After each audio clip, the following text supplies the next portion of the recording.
The title of the video, Static versus Dynamic Design and Manufacturing. In this video, the design and manufacturing technologies of human beings are compared with the design and manufacturing technologies observed in creatures. To distinguish both approaches, the design and manufacturing of humans will be called static, while the design and manufacturing observed in creatures will be called dynamic. In static design, each part of the product are designed, scaled with technical drawings separately, and then assembled into one product. The product may be an engine, a plane, or a television. With the guidance of the design, then the product is produced without altering any size. This is the static manufacturing following the static design. Technological products are made following the above general principle.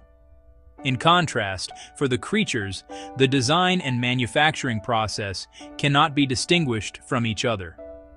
The most astonishing property is that the manufacturing takes place while the creature is changing in size. The embryos of humans and animals are good examples to this fact. Following the formation and growth of zygote, the brain and nervous system forms first. The heart starts pumping to the circulatory system. The eyes, ears, nose, and mouth form with hands and feet being distinguished. The bones and the muscles are formed then.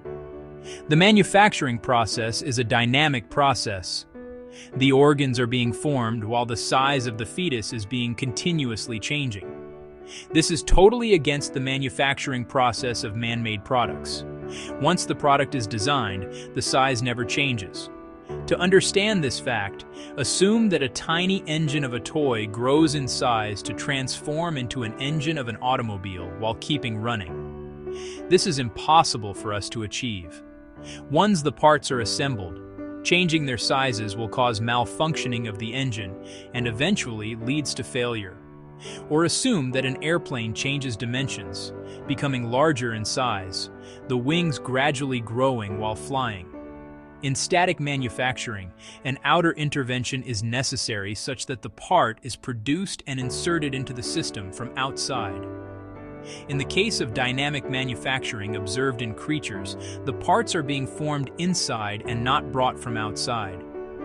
This may be one of the reasons why Allah describes Himself the best of creators in Quran, Mu'minun verse 14.